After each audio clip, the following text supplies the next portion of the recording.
నమస్తే, నేను doctor Harish Teneti, life coach. చాలామంది చిల్డ్రన్ గురించి చాలా టెన్షన్ పడిపోతుంటారు. నా పిల్లల భవిష్యత్తు ఏంటి, నా పిల్లల జీవితం ఏంటి అని.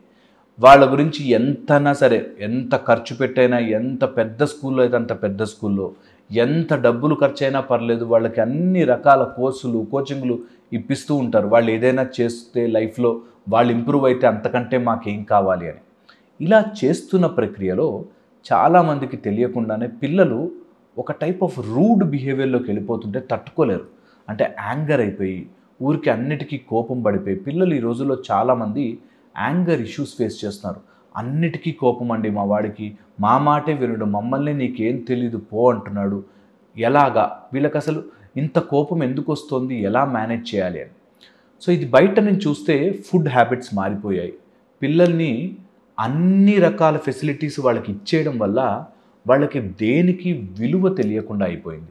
ఇలా దేనికి విలువ తెలియక ప్లస్ ఫుడ్ హ్యాబిట్స్లో చాలా స్టిమ్యులేటరీ ఫుడ్స్ ఉండి, అంటే నోటికి ఒక టైప్ ఆఫ్ అది దొరకాలి, ఆ రుచి మళ్ళీ మళ్ళీ చూడాలి, ఒక్కదాంతో తిని ఆపలేము అనేటట్టుగా దేనికి తెలియకుండా అయిపోయాం. ఇలా ఎప్పుడైతే పిల్లలు టూ మచ్ ఆఫ్ స్టిమ్యులేటరీకి వెళ్ళిపోయారో, టూ మచ్ ఆఫ్ స్టిమ్యులేషన్ అయిపోయిందో, వాళ్ళకి ఎమోషన్స్ మీద కంట్రోల్ ఉండట్లేదు. అందులో ముఖ్యమైన ఎమోషను, బేసిక్ ఎమోషను యాంగర్, కోపము. ఈ కోపాన్ని ఎలా మేనేజ్ చేయాలి, పిల్లలకి ఎలా నేర్పించాలి అర్థం కాక చాలామంది తల్లిదండ్రులు పిల్లలు కోపంగా ఉంటున్నారని వీళ్ళు కోపం తెచ్చుకుని అక్కడ అరిచి సీన్ చేసుకుని వాళ్ళు పోనీ మారతారా వింటారా అంటే అల్టిమేట్లీ పిల్లలు అన్నదే నెగ్గి వీళ్ళు చాలా బాధపడిపోతుంటారు. పిల్లల్లో యాంగర్ మేనేజ్మెంట్ని ప్రొఫెషనల్గా డీల్ చేయొచ్చు, నేర్పించవచ్చు. పిల్లల్ని కొంచెం కంట్రోల్లోకి తీసుకురావాలంటే నేను ఎప్పుడూ చెప్తుంటాను, do not become good parents, become correct parents. చాలా ఇంపార్టెంట్ ఇది. గుడ్ పేరెంట్స్ అవ్వాలని ట్రై చేసిన ప్రతి పేరెంట్ తర్వాత బాధపడతారు. కరెక్ట్ పేరెంట్ అయితే వాళ్ళ జీవితం బాగుంటుంది, మీరు కూడా సంతోషంగా ఉంటారు. Do not become good parent. Good parent అంటే నేను రోజు ఆఫీస్కి వెళ్ళిపోతున్నాను, నా పిల్లలతో టైం స్పెండ్ చేయట్లేదు అనేది ఈ మధ్య రుద్దుతున్నారు. పిల్లలతో సమయం స్పెండ్ చేయరా అనేది ఈ మధ్య మార్కెట్ చేసి రుద్దుతున్నారు. అలా రుద్దడం వల్ల ఏమవుతుంది, అయ్యో నా పిల్లలతో ఎక్కువ టైం స్పెండ్ చేయట్లేదు, వాళ్ళకి ఏమన్నా ఎమోషనల్ ప్రాబ్లమ్స్ వచ్చేస్తాయేమో అని ఇంటికి వచ్చేటప్పుడు ఐస్ క్రీములు, చాక్లెట్లు, కేకులు, చిప్స్ ఇట్లాంటివి తెచ్చిచ్చేసి ఆ పిల్లాడు ఆ క్షణంలో సంతోషంగా ఉన్నాడా లేదా, వాళ్ళకంటే మనకి ఏం కావాలండి అనేటట్టుగా తయారవుతున్నారు. మీరు ఆలోచన డిఫరెన్స్ అబ్జర్వ్ చేశారా? ఎప్పుడైతే మీ పిల్లల్ని మీరు మంచి అనుకోవాలి అని మొదలుపెట్టారో మీరు గోతులో పడ్డం మొదలుపెట్టారు. పిల్లలు మిమ్మల్ని మంచోళ్ళు అని అనుకోపోయినా పర్లేదు, కానీ పిల్లలకి మీరు కరెక్టే నేర్పించాలి. అందుకే I always say, do not become good parent, become correct parent. ఆ కరెక్ట్నెస్ పిల్లలకి అర్థమయ్యేలా బిహేవ్ చెయ్యాలి. నేను గుడ్ ఉండాలి కాబట్టి మా పిల్లవాడు ఏది అడిగినా అది ఇచ్చేస్తే మా నాన్న మంచోడు, మా అమ్మ మంచిది అని అనుకుంటే ఇది ఫూలిష్నెస్. ఓకే. సెకండ్ థింగ్, అలా అని పిల్లల్ని కొట్టి చంపేమనో లేకపోతే రూడ్గా ఉండమనో కాదు. నా ఉద్దేశం అది కాదు. ఓకే. రూడ్గా ఉండి స్ట్రిక్ట్గా ఉంటే గుడ్ పేరెంట్స్ అనుకుంటే తప్పు. ఓకే. ఇది చాలా ఇంపార్టెంట్. ఫోర్త్ చాలా ఇంపార్టెంట్ మ్యాటర్ ఏంటంటే, ఈ ఎమోషన్స్ని మీరెప్పుడైనా కంట్రోల్ చేసుకున్నారా? మీరెప్పుడైనా ఏ ఎమోషన్ ఏంటో తెలుసుకున్నారా? మీకు ఎప్పుడైనా యాంగ్జైటీకి, ఫ్రస్ట్రేషన్కి, కోపానికి, ఇరిటేషన్కి, లేకపోతే కోపానికి, అగ్రెసివ్నెస్కి డిఫరెన్స్ చూసుకున్నారా? మీరు ఎప్పుడు కోపం వస్తుంది, ఆ కోపం అగ్రెసివ్గా ఎప్పుడు మారుతుంది అని మీరు ఎప్పుడైనా ఒక 5 నిమిషాలు గమనించారా? ఇవి చాలా చాలా ఇంపార్టెంట్.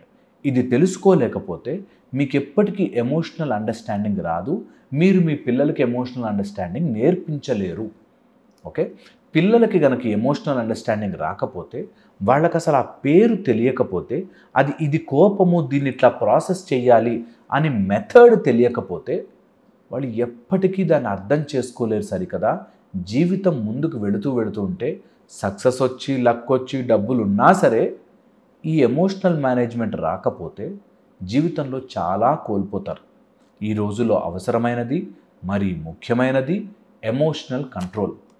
చిన్న కోపానికి ఇంట్లో అన్ని సామాన్లు పగలగొట్టి చిన్న కోపానికి స్కూళ్ళల్లో కాలేజీల్లో కొట్లాటలు పెట్టుకుని గొడవలు పడి అదేదో హీరోయిజంలా చూపించుకుని ఆ ఫ్రస్ట్రేషన్ తట్టుకోలేక మందు తాగుడు సిగరెట్టు అమ్మాయిలు అంటూ తిరిగి ఇలాగ చాలా ఎమోషనల్ డిస్రెగ్యులేషన్ అయిపోతుంది. ఈ రోజుల్లో మాకు కాల్ చేసే పిల్లల మాటలు మీరు వింటే షాక్ అయిపోతారు. ఇలా ఆలోచిస్తున్నారేంట్రా మీరు అని అనిపిస్తుంది. భయం వేస్తుంది అప్పుడప్పుడు. ఎటుపోతుంది ఏంటి, what is happening to this society అని. చిన్న విషయాలని చిన్న విషయాల్ని ₹10 ₹20 విషయాన్ని కూడా చాలా సీరియస్గా తీసుకుని నేను అనుకుంటే సాధిస్తాను, నేను అనుకున్నదే చేస్తాను అనేటట్టుగా మొండిగా తయారు చేస్తున్నాం సొసైటీని. ఇది తెలుసుకోవడం చాలా చాలా ఇంపార్టెంట్. దీనికి కొన్ని మెథడ్స్ ఉంటాయి. First is identify. మీరు చైల్డ్ మైండ్ మోటివేషన్ జాయిన్ అయితే మీకు నేర్పిస్తాము. అయినా కూడా ఈ వీడియో చూసేయండి. ఈ వీడియో వల్ల మీకు కొన్ని ఇంపార్టెంట్ పాయింట్స్ తెలుస్తాయి. ఎప్పుడైనా కోపం అట్లా వస్తే ఫస్ట్ ఐడెంటిఫై దట్ ఎమోషన్. అసలు కోపం, ఇదే కోపం అంటే, కోపం చూసుకున్నావా, నీకు శరీరంలో కోపం వస్తే ఎలా ఉందో అనేది పిల్లలకు నేర్పించాలి. దాని తర్వాత ఆ ఎమోషన్ని ప్రాసెస్ చేయడానికి చాలా మెథడ్స్ ఉంటాయి. ఆ మెథడ్స్ నేర్పించాలి. ఒకవేళ కోపం వస్తే నువ్వు ఎలా మారుతున్నావు, నీ లోపల ఎలా జరుగుతోంది అనేది ఎమోషన్స్ రూపంలో వాటికి పేర్లు పెట్టాలి. Frustration, anger, sadness, irritation, worry ఇట్లాంటివి పేర్లు ఉంటాయి. నీకు తెలియాలి ముందు నీ లోపల ఏం జరుగుతోంది. నాకు కోపం వస్తోంది అని అనిపించాక ఆ కోపంతో నువ్వు ఏం చేస్తున్నావు అని తెలియాలి. ఆ ఎమోషనల్ లేబులింగ్ అవసరం.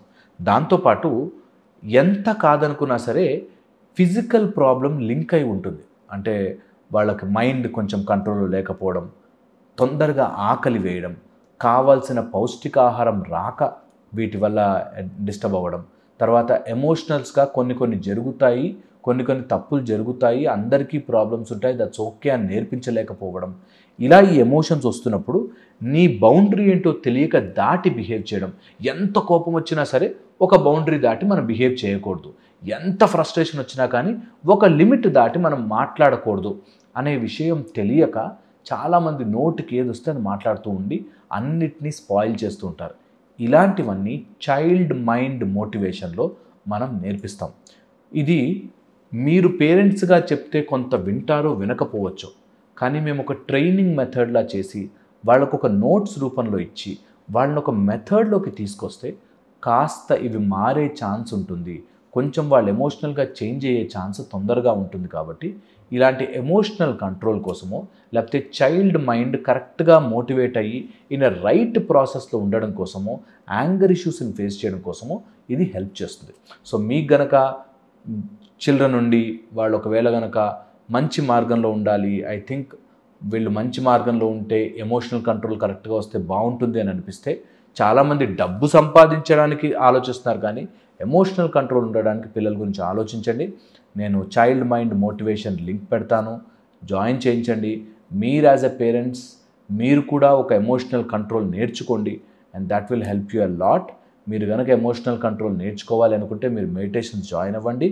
పిల్లల్ని మాత్రం చైల్డ్ మైండ్ మోటివేషన్లో పెట్టండి. దే విల్ లెర్న్ ఒక స్ట్రక్చర్డ్ ప్యాటర్న్లో. మాకున్న నాలెడ్జ్ ప్రకారము, మాకున్న సైంటిఫిక్ అండ్ స్పిరిచువల్ అండర్స్టాండింగ్ ప్రకారం పిల్లలు చాలామంది నేర్చుకోలేక ఇబ్బంది పడేవాళ్ళు, కానీ నేర్పిస్తే నేర్చుకునే పిల్లలు ఉంటారు.